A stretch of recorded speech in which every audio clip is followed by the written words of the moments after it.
ça sera sur le Saint-Esprit et sur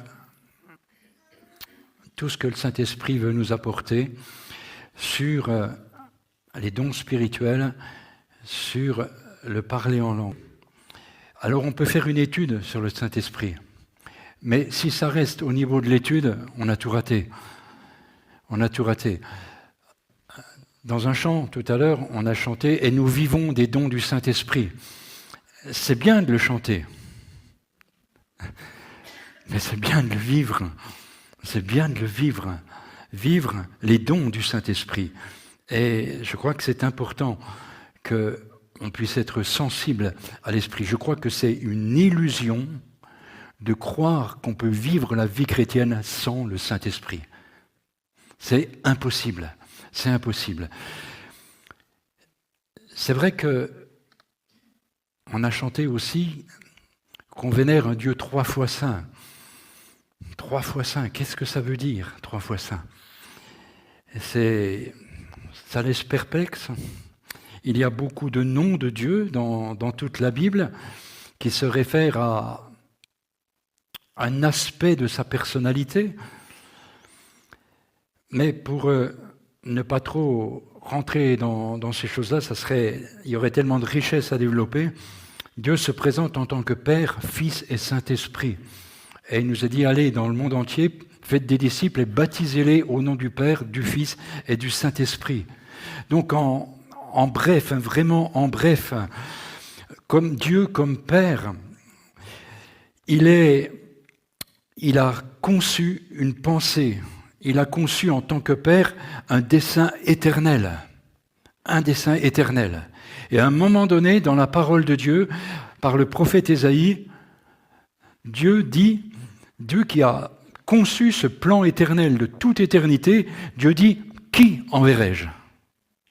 Qui enverrai-je pour accomplir mon plan de salut pour l'humanité ? Bien sûr, c'est adressé à Ésaïe, mais ça va beaucoup plus loin qu'Ésaïe. Qui enverrai-je ? Et Ésaïe répond, me voici, envoie-moi. Mais c'était simplement une parole prophétique concernant le Fils. Et dans Hébreux, au chapitre 11 et au verset 5, il nous est dit, c'est pourquoi Christ, entrant dans le monde, dit, tu n'as voulu ni sacrifice ni offrande, mais tu m'as formé un corps. Alors j'ai dit, voici, je viens. Dans le rouleau du livre, il est question de moi. Je viens, ô Dieu, pour faire ta volonté. En tant que Père, il conçoit le dessein, le projet éternel du salut. Dieu, en tant que Fils, il vient dans ce monde, Dieu était en Christ, réconciliant le monde avec lui-même. Le Fils est la parole éternelle créatrice qui va accomplir le plan de Dieu dont Joël nous en a parlé avant la Sainte Seine. Il vient accomplir le plan de Dieu. Me voici, ô Dieu, pour faire ta volonté. Il a pu dire sur la croix, tout est accompli. Il n'y a rien à y ajouter, il n'y a rien à ôter. Tout est accompli. Le Fils a accompli parfaitement le plan du salut. Et il est remonté vers le Père. Il est remonté vers le Père, il est glorifié. Et la parole de Dieu nous dit que, élevé à la droite de Dieu, il a reçu du Père le Saint-Esprit qui avait été promis et il l'a répandu comme vous le voyez et comme vous l'entendez. On reviendra sur ce passage. Donc, le Saint-Esprit va être cette puissance en action qui va révéler le plan extraordinaire du salut. Il va révéler ce que Jésus-Christ a fait pour chacun de nous. Il va venir convaincre le monde de péché, de justice et de jugement et lui présenter le plan de salut parfait que Jésus-Christ, le Fils, a accompli. On voit que Dieu est à l'œuvre dans ces 3 dimensions, Père, Fils et Saint-Esprit. Et le Saint-Esprit va nous amener dans ce projet extraordinaire. Et il va être celui qui va accompagner la vie entière de celui qui va croire au salut de Jésus-Christ, qui va avoir cette sensibilité au Saint-Esprit et découvrir le plan de salut. cette promesse de l'envoi du Saint-Esprit. Alors j'aimerais que vous m'accompagniez dans le livre des Actes. Un passage extraordinaire, c'est la promesse pour chacun d'entre nous. Dans Actes chapitre 2, il nous est dit, le jour de la Pentecôte, ils étaient tous ensemble dans le même lieu. Tout à coup, il vint du ciel un bruit comme un vent impétueux, et il remplit toute la maison où ils étaient assis. Des langues semblables à des langues de feu leur apparurent séparées les unes des autres, et se posèrent sur chacun d'eux. Et ils furent tous remplis du Saint-Esprit, et ils se mirent à parler en d'autres langues, selon que l'Esprit leur donnait de s'exprimer. Or, il y avait en séjour à Jérusalem des Juifs, hommes pieux et de toute nation qui sont sous le soleil.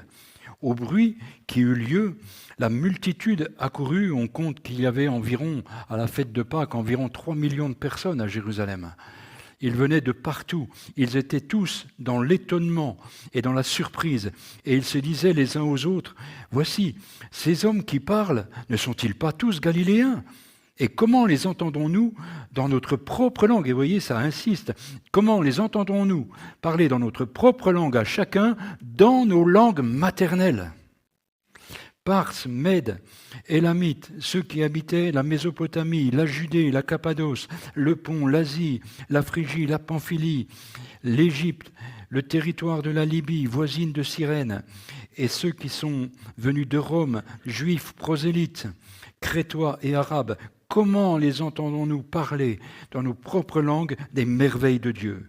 Ils étaient tous dans l'étonnement, et ne sachant que penser, ils se disaient les uns aux autres, « Que veut dire ceci ?» Les uns se moquaient, les autres disaient, « Ils sont pleins de vin doux. » Mais Pierre, se présentant avec les 11, éleva la voix et leur parla en ces termes, « Hommes juifs, et vous tous qui séjournez à Jérusalem, sachez ceci et prêtez l'oreille à mes paroles. Ces hommes ne sont pas ivres, comme vous le supposez, il est que 9 heures du matin, mais c'est ici qui a été dit par le prophète Joël, dans les derniers temps, dit Dieu, « Je répandrai mon esprit sur toute chair, et vos fils et vos filles prophétiseront, vos jeunes gens auront des visions, et vos vieillards auront des songes. Oui, sur mes serviteurs et sur mes servantes, dans ces jours-là, je répandrai de mon esprit, et ils prophétiseront. » La promesse que le Seigneur a fait vient de s'accomplir. Elle trouve son accomplissement à Shavuot. Et cette fête de Pentecôte, elle n'a absolument rien de chrétien. C'est une fête complètement juive, et il n'y a que des juifs. À part les prosélytes qui venaient et qui avaient adopté la religion judaïque. Et le Saint-Esprit est venu. Et est tombé sur chacun d'eux. Chose extraordinaire, chose glorieuse, qui peut nous arriver ce matin, si ce n'est pas déjà fait. Et même si c'est fait, je crois que nous avons tous besoin d'être renouvelés dans le Saint-Esprit. Cette force du Saint-Esprit, nous avons besoin d'être visités encore par le Saint-Esprit. C'est une nécessité pour nos vies, pour vivre dans ce monde. Si nous voulons vraiment être les témoins de Jésus-Christ, nous avons besoin du Saint-Esprit. Il y a quelque chose d'extraordinaire. J'aimerais aller avec vous dans le livre des Nombres. Dans le livre des Nombres, où Moïse est complètement découragé. Ce leader extraordinaire, ce libérateur extraordinaire, il est complètement découragé. Ça vous arrive jamais ? Qui a déjà été épargné par le découragement ? Qui ? Il est KO, Moïse. Au chapitre 11, et si on commence à aller simplement, pour ne pas être trop long, chapitre 11, verset 14, où le peuple demande du pain, le peuple demande de la viande, le peuple, et Moïse, il dit, mais je ne suis pas Dieu, c'est pas facile d'être responsable. Et au verset 14, il nous est dit, je ne puis pas à moi seul porter tout ce peuple, car il est trop pesant pour moi. Plutôt que de me traiter ainsi, tue-moi, je te prie, si j'ai trouvé grâce à tes yeux et que je ne vois pas mon malheur. Waouh, waouh. Moïse, c'est Moïse. Alors qu'est-ce qu'on est nous, à côté de Moïse? Il peut nous arriver des découragements. Tue-moi, qui dit à Dieu. Tue-moi. Et Moïse parle à l'Éternel et l'Éternel va lui dire au verset 16, « Assemble auprès de toi 70 hommes, des anciens d'Israël, de ceux que tu connais comme anciens du peuple et ayant autorité sur lui. Amène-les à la tente de la rencontre et qu'ils s'y présentent avec toi. Je descendrai et là je parlerai, je répandrai de l'esprit qui est sur toi et je le mettrai sur eux afin qu'ils portent avec toi la charge du peuple et que tu ne la portes pas toi tout seul. » Et Dieu va descendre. Et au verset 25, il nous est dit, « L'Éternel descendit de la nuée et parla à Moïse. Il prit de l'esprit qui était sur lui et il le mit sur les 70 anciens. Et dès que l'esprit reposa sur eux, ils prophétisèrent. Mais ils ne continuèrent pas. » Et puis, sur les 70, il y en avait 2 qui étaient restés dans le camp. Ils étaient au milieu du camp. Et malgré tout, le Saint-Esprit est tombé sur eux et ils ont commencé à prophétiser.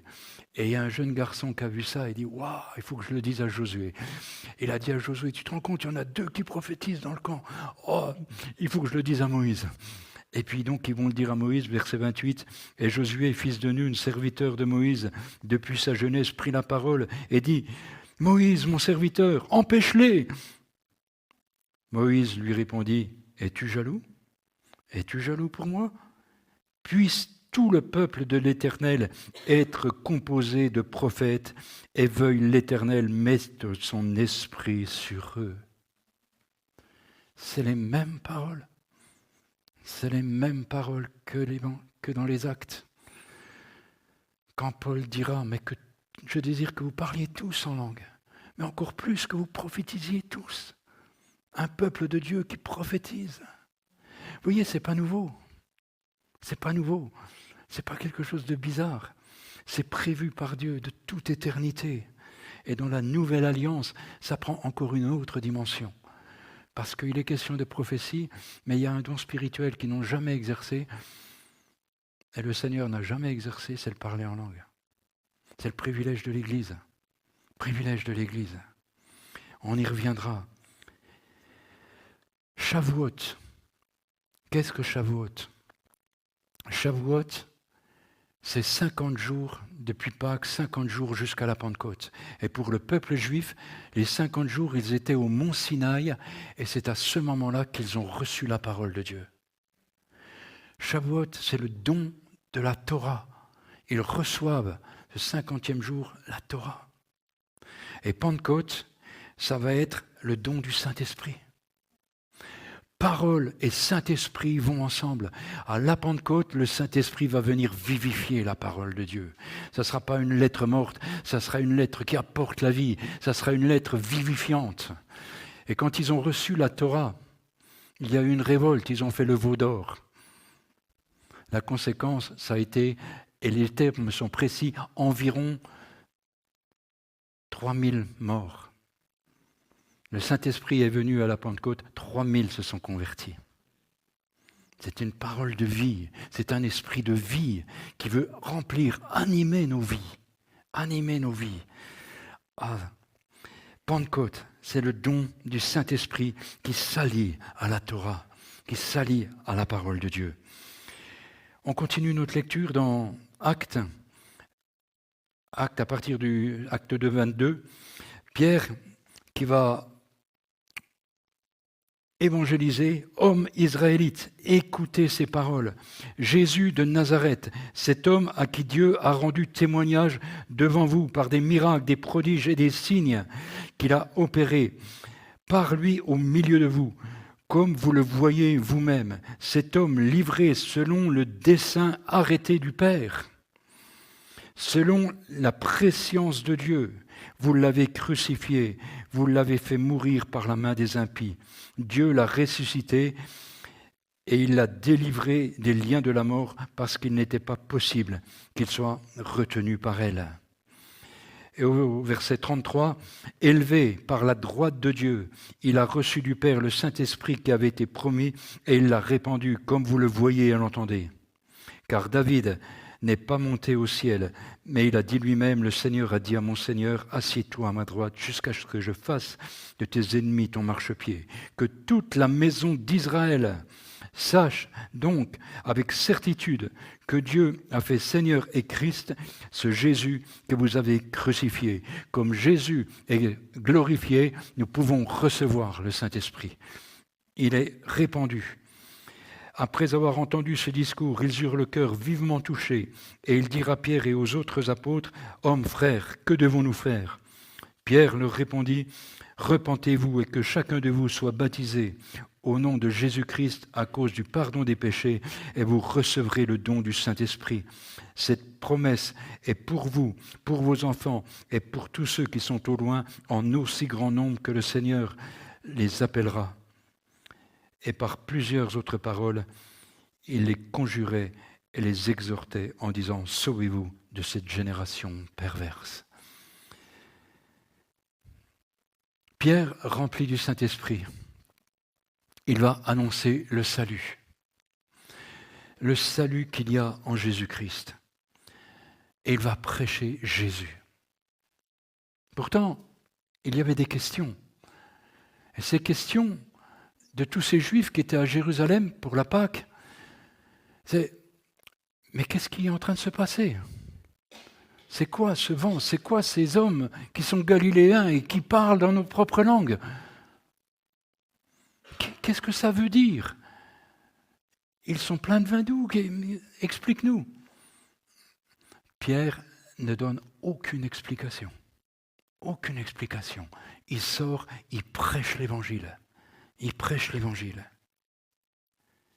Ce n'était pas le moment de l'explication. Quelle idée que Dieu a de manifester avec l'effusion du Saint-Esprit de parler en langue. Pourquoi Dieu a choisi ce moyen ? C'est différent, parler en langue. Qu'est-ce que ça veut dire ? Pourquoi il n'y avait pas d'autre moyen ? Le Saint-Esprit vient, voilà, il les convainc. Pourquoi parler en langue ? Pourquoi les entendre parler en langue ? Pourquoi ce choix de Dieu concernant le parler en langue ? Frères et sœurs, ce n'est pas anodin. Il nous faut comprendre la portée historique, prophétique, du pourquoi Dieu a choisi d'adresser un message à l'humanité au travers du parler en langue. C'est important que nous puissions le comprendre. Ce jour-là, à Jérusalem, toute la diaspora juive, parce que c'était une fête obligatoire, ils devaient venir à Jérusalem. C'était une des 3 fêtes obligatoires. Ce n'est pas un hasard. Ils parlaient toutes sortes de langues, de tous les endroits où ils venaient, toutes sortes de langues. Et chacun entendait parler dans sa langue de gens qui étaient de simples Galiléens. Donc ce n'étaient pas des langues apprises. Elles sont sorties d'eux par la puissance du Saint-Esprit et tous comprenaient même dans leur langue maternelle. Pourquoi ? J'aimerais aller au commencement, dans la Genèse. Genèse, des textes que nous connaissons, j'allais dire par cœur, presque par cœur, pour ne rien exagérer, presque par cœur. À la tour de Babel, Genèse chapitre 11, il nous est dit, toute la terre avait une seule langue, les mêmes mots. Comme ils étaient partis de l'Orient, ils trouvèrent une plaine au pays de Shinéar, et ils y habitèrent.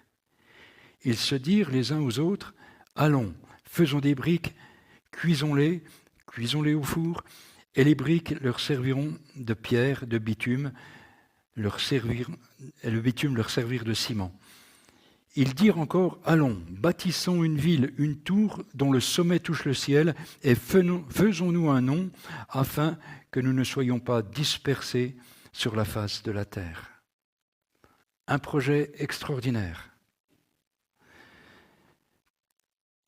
On s'engage dans un projet, on se met ensemble, on se retrouve. Il y avait encore le rappel, le traumatisme du déluge chez ces gens-là. Et ils se sont rassemblés. Et la Bible nous dit, toute la terre avait une seule langue et les mêmes mots. Mais nous voyons qu'au chapitre 10, que ce soit pour la famille de Japheth, que ce soit pour la famille de Chan, que ce soit pour la famille de Sem, il nous est dit qu'ils étaient là, les fils de Shem, selon leur famille, selon leur langue. Pour Japheth, selon leur famille, selon leur langue. Ils avaient déjà une langue. Donc ceux qui étaient dans la plaine de Shinar, ils n'avaient pas tous la même langue. Puisque déjà, les années avaient passé,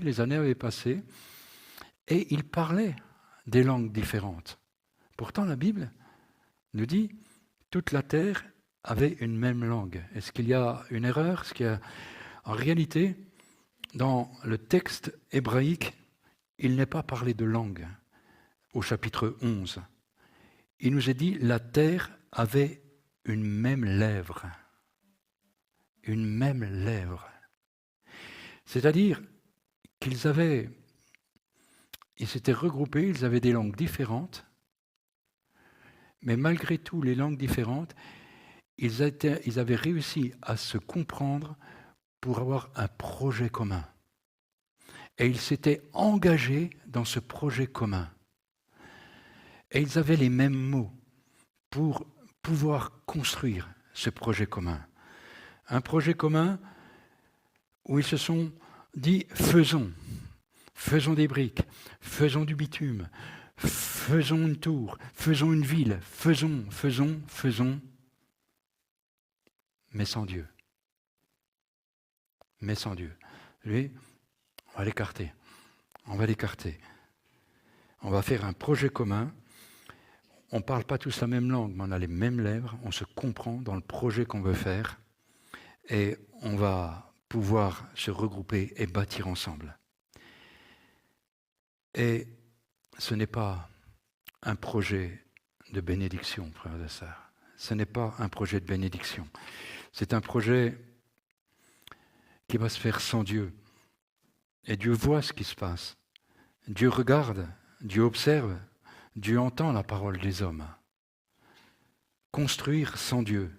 Et au verset 5, il nous est dit « L'Éternel descendit pour voir la ville et la tour que bâtissaient les fils de l'homme. Et l'Éternel dit « Voici, ils forment un seul peuple. » Alors qu'ils n'étaient pas un seul peuple, ils étaient déjà bien divisés en 3 grandes familles bien distinctes. Et ils ont tous une même lèvre. Et c'est là ce qu'ils ont entrepris. Maintenant, rien ne les empêcherait de faire tout ce qu'ils auraient projeté. Allons, descendons, et là confondons leur langage, afin qu'ils n'entendent plus la langue de l'un et de l'autre. Et l'Éternel les dispersa loin de la surface et de toute la terre, et ils cessèrent de bâtir la ville. Voilà un Dieu qui se mêle des projets des hommes, et puis on pourrait dire, c'est un Dieu jaloux, il est jaloux qu'on fasse sans lui. Dieu sait très bien que ce n'est qu'une question de temps. Se bâtir sans lui, ça va vite finir à la zizanie, ça va vite finir comme on le voit aujourd'hui. Et Dieu descend, parce que en réalité, il retarde le projet de la fin du monde. Il savait que les hommes, en construisant ensemble sans lui, ça allait être un projet complètement destructeur. Et les années qui vont venir vont nous confirmer que construire sans Dieu, ça sera très destructeur.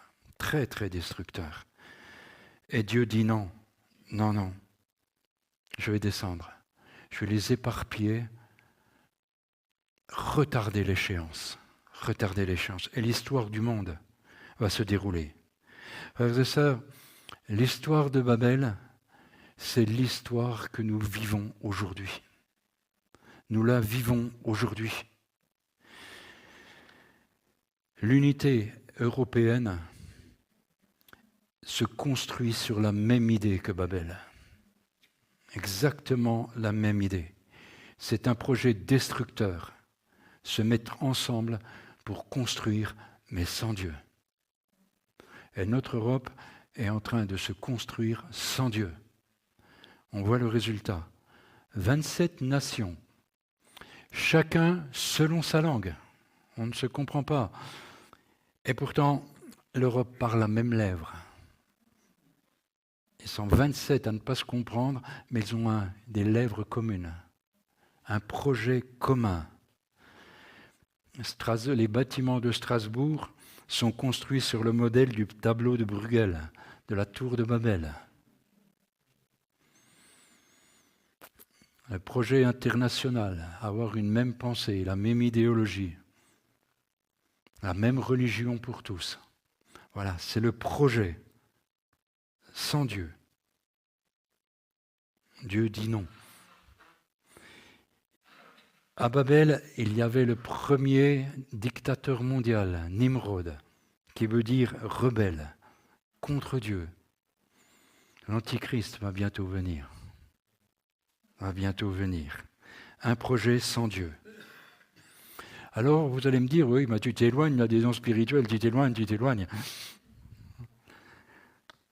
Non, parce que Dieu va remettre en place le principe divin des langues. Dieu va remettre en place, restaurer la compréhension des langues. C'est vrai que je suis très embêtant, je reconnais que je suis très embêtant parce que j'aime bien partir de loin dans la parole de Dieu. J'aime bien partir de loin pour qu'on ait vraiment une vision complète des richesses que Dieu veut nous donner. Alors, pardonnez-moi, je suis très embêtant, mais Dieu veut restaurer ce principe divin des langues. Il veut restaurer la compréhension des langues pour que les hommes puissent se comprendre. Vous voyez tout le problème qu'on a dans la compréhension quand on se parle. Que de conflits parce que vous ne comprenez pas ce que je veux vous dire, je ne comprends pas ce que vous voulez me dire. Que de confusion, c'est ça Babel, la confusion. Et Dieu veut restaurer la compréhension entre les hommes. Et il veut le faire, et il avait prévu de le faire, où ça ? À Jérusalem. À Jérusalem, pas ailleurs. C'est le contraste entre Babel et Jérusalem, comme dans l'Apocalypse. Il y aura le contraste entre la Jérusalem céleste et Babylone dans l'Apocalypse. Le cœur, c'est Jérusalem. C'est pour ça que le prophète Ésaïe dira « Consolez, consolez mon peuple. Parlez au cœur de Jérusalem. Parlez au cœur de Jérusalem. Criez-lui à ce peuple que ta servitude est finie, ton iniquité est expiée. » Jésus, le Fils, a accompli ce projet parfait à Jérusalem. Tout le peuple de Jérusalem est là pour la fête. Ta faute est expiée. Le salut est là pour toi, peuple d'Israël.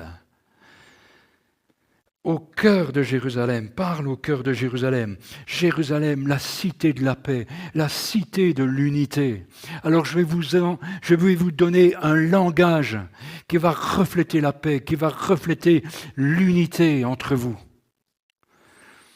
Babel, où Dieu va confondre leur langage. Alors il y aura confusion, il y aura incompréhension, il y aura séparation. À Jérusalem, ils vont parler plein de langues différentes, plein de langues qui vont créer le langage divin, le langage de l'unité. le langage de l'unité. Et il y a une phrase qui ressort de tout ça. Comment les entendrons-nous parler des merveilles de Dieu? Le langage de l'unité, frères et sœurs, c'est de parler des merveilles de Dieu, nous entretenir des merveilles de Dieu. On s'entretient tellement d'autres choses que des merveilles de Dieu. Ce langage fédérateur, ce langage qui nous fortifie, ce langage qui nous unit, ce langage qui nous émerveille. Voilà ce qui se passe à Pentecôte, à Jérusalem. Dieu renvoie le don des langues, ce message qui unit, un langage qui s'élève. À Babel, le langage qui s'élevait contre Dieu, ce langage maintenant uni. Dieu donne un langage divin qui parle des merveilles de Dieu. Et c'est avec ce langage qui parle des merveilles de Dieu que Jésus dira, avec ce langage, je bâtis mon Église. Je bâtis mon Église avec un langage qui vient de l'Esprit de Dieu. Je bâtirai avec ce langage qui racontera les merveilles de Dieu. Et frères et sœurs, il y en a 3000 qui vont se convertir, et puis il y en aura 5000 qui vont se convertir. Et ils vont repartir dans leur pays, et ils vont emmener avec eux, les parler en langue, les merveilles de Dieu. Un langage qui va unir les hommes. Et frères et sœurs, quelle tristesse quand on voit comment Dieu se donne la peine, comment Dieu visite, et que de ces richesses, on en fait un sujet de division depuis des siècles. Et on passe à côté du dessein de Dieu. L'Église est si riche et elle se rend si pauvre. Et elle n'a que peu d'impact. Parce qu'on néglige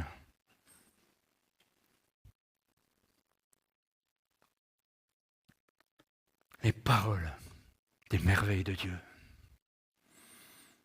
Ce qui est censé nous unir, nous divise les uns contre les autres. Nous nous faisons rouler dans la farine par l'adversaire.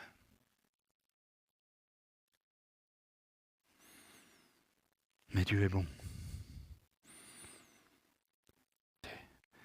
Un monde qui dégringole. Mais un monde que Dieu veut revisiter. Un monde que Dieu n'a pas encore abandonné. Mais un monde qui veut nous vivifier. Un Dieu qui veut nous vivifier. Un Dieu qui veut nous remplir de son esprit. Un Dieu qui veut nous vivifier des langues nouvelles. Pour qu'on puisse se construire, se fortifier, et qu'on puisse vraiment être les témoins de Jésus-Christ et avoir un impact sur ce monde. Frères et sœurs, cette union du don de la Torah, de la parole et de l'union du Saint-Esprit veut bouleverser nos vies, veut encore bouleverser des vies. Vous recevrez une puissance, le Saint-Esprit survenant sur vous. Est-ce que seulement pour gagner des âmes? Oui, c'est pour gagner des âmes. Mais Jésus n'a pas envoyé ses disciples gagner des âmes avant de leur dire, avant d'y aller, attendez. Avant d'aller, attendez. C'est un ordre. Attendez ce que le Père a promis. Ne partez pas sans ce vêtement. Sinon, c'est l'échec. Attendez. Attendez quoi? Attendez la puissance du Saint-Esprit. Et la première chose qu'ils font, ils parlent en langue. Attendez d'avoir ce langage qui vous unit avant de gagner des âmes. Attendez ce langage qui vous unit, qui vous avait séparés, divisés. Pentecôte, Dieu réunit le langage de toutes les nations. C'est pour ça qu'il nous est dit, dans le ciel, il y aura des hommes de toute langue, de toute race, de toute langue, de toute race, parce qu'ils ont entendu le langage qui unit. Parce qu'il y a des frères et sœurs qui sont partis dans le monde avec le langage qui unit. Ils ont oublié le langage qui divisait. Le langage qui unit. Pentecôte, c'est un signe. Ce ne sera plus, frères et sœurs, pour l'Église un signe de jugement, de confusion. Elle devient un signe de ralliement, de rassemblement, d'unité, engendré par le Saint-Esprit. Engendré par le Saint-Esprit. Frères et sœurs, ne retournons pas à la confusion, mais aspirons aux choses de l'Esprit de Dieu. Parce que c'est un langage qui unit. Et dans l'unité, il y a la puissance du Saint-Esprit. Il y a la puissance du Saint-Esprit. Le Seigneur a tellement de belles choses à nous donner. Tellement de belles choses à nous donner. Je vais simplement vous donner une perspective. La perspective, le dessein du Père.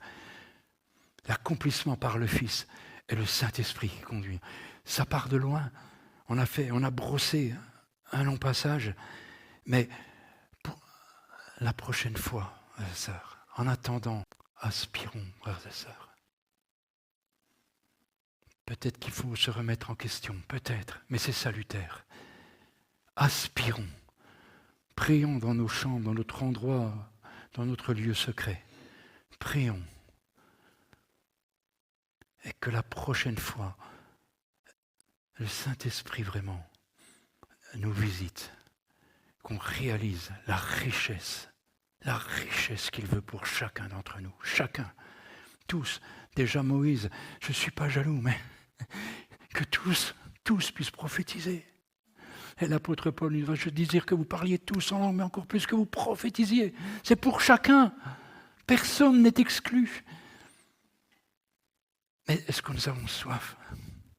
Alors si nous avons soif, frères et sœurs, alors préparons nos cœurs à vivre des temps glorieux, des temps d'unité, des temps, et nous verrons aussi des âmes venir à lui, parce que l'Église sera crédible, remplie du Saint-Esprit. Qu'à lui soit la gloire. Amen. Amen. Seigneur, merci, parce que tu as fait ce que tu devais faire. Seigneur, tu attends de nous des cœurs attentifs aux richesses que tu veux nous donner. Seigneur, merci de nous rendre vraiment attentifs et, Seigneur, avoir soif, avoir soif, Seigneur, de recevoir de toi, d'être équipé de toi. Seigneur, pas pour nous en glorifier, Seigneur, mais pour faire les œuvres que tu as préparées d'avance pour chacun d'entre nous. Seigneur, et aussi pour être fortifié, Seigneur. Fortifié, construit en toi. Seigneur, et nous avons un peu vu ce matin vraiment tes desseins d'unité. Ces langues sont là pour ça. Seigneur, pour qu'ensemble, nous puissions grandir et nous émerveiller des choses de Dieu. Garde-nous, Seigneur, de parler et de continuer à parler de tes merveilles et que tu en sois honoré, Seigneur. Amen. Amen.